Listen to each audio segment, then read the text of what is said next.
Really, the majority of 19th century ballets presented today are presented with the choreography attributed to After Petipa. And what does that mean? Of course, it can mean several things. First, it can mean that the choreography is based on original choreography by Petipa. Second, it can mean that the choreography is based on Petipa's choreography based on someone else's choreography.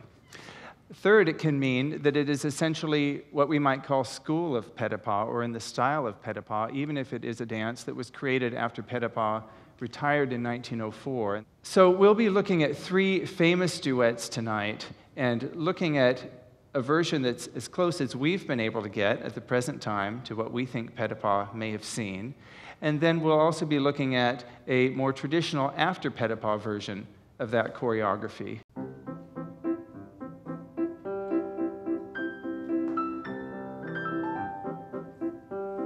Now, a couple of things to watch for in this After Petipa version that we'll see first. Notice the bird-like quality of the choreography and even of the hands. You'll see the fluttering of the hands of Princess Florine.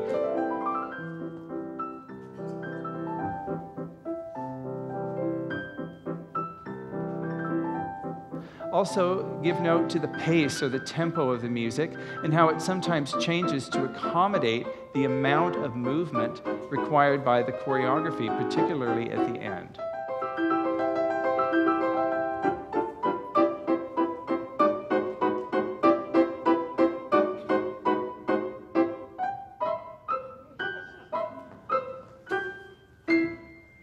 We're now going to look at the same pas de deux that we've reconstructed from the Stepanov notations that were made for this dance, we think right around 1903. It was a system of notation used just at the Imperial Ballet in St. Petersburg from the early 1890s on into the early 1900s.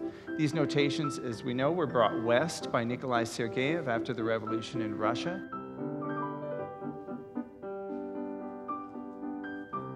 I find that the partnering in the older versions is a little bit more sculptural with the way the man partners the woman, and in the way there is a juxtaposition and balance between the two, the way the arms are held, the way there's opposition between the man and the woman.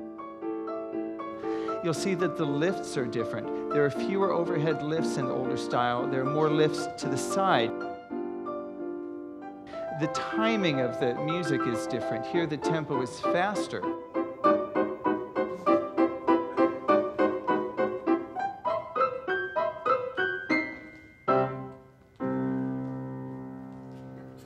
We're now going to look at the Princess Florine variation and to really point up the differences and how the variation has evolved over the years. We're going to have Leta and Sarah perform the version side by side. You'll see that the variations are quite similar in ground plan, but the older variation perhaps simpler, perhaps a little bit more musically rhythmic. The After Petipa version has a much greater amount of detail and less repetition of the same steps.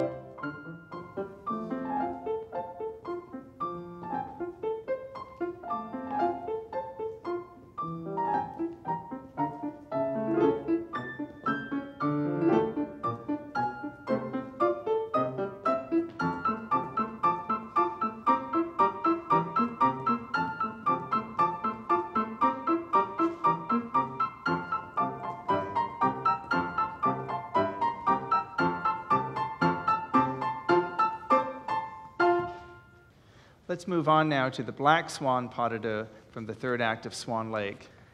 They rearranged quite a bit of the music because as Tchaikovsky had composed it, one movement would segue into the other. So there wasn't really a final cadence or final ending for the discrete pieces. They all segued into the next with a musical transition, which was quite clever of Tchaikovsky. But Petipa and company wanted something a little bit clearer, something they were a little more used to. So right away, the music had some surgery done to it. Some music was taken out, some music was added.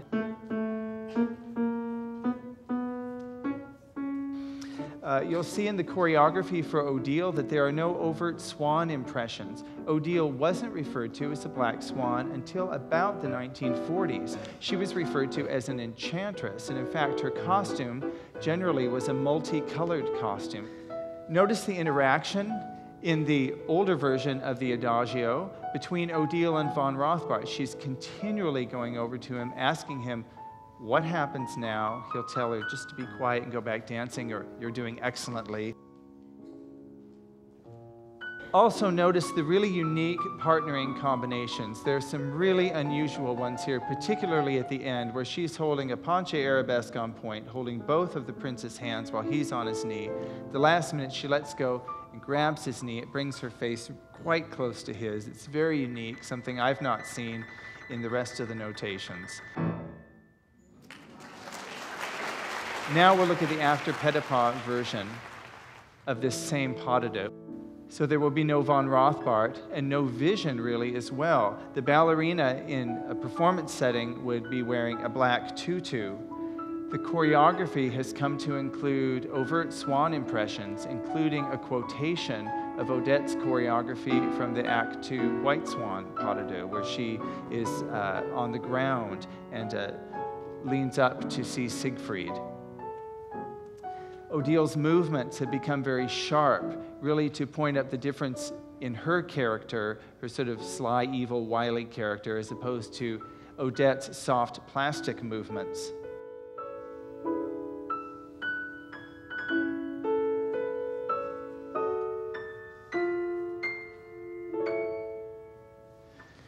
We'll move on now to the Act 3 pas de deux for the Princess Aurora and Prince Désiré from The Sleeping Beauty. Here in the notated version, we see a great intimacy between the two dancers, which I was so pleased to see. Not only do they mime phrases to each other, I love you and will dance with you, and she finally says, I love this one, I love you, and I will make you my husband. They also embrace one another. Whereas today we have a penché arabesque, which is beautiful, that the princess holds, supported by the prince. Here they simply embrace each other, and I love the simple intimacy of that.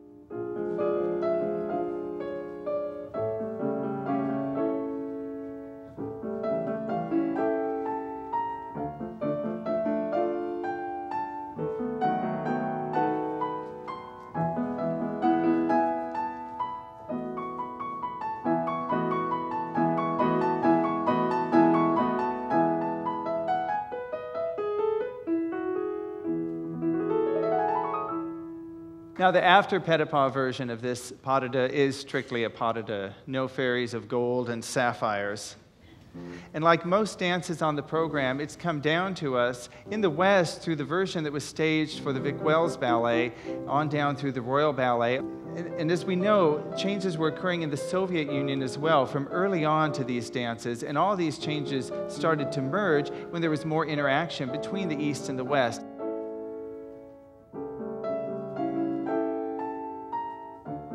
The After Petipa versions now have become a little bit of a melting pot of all this accrual of change. But we find Petipa's architecture still there. It has lasted.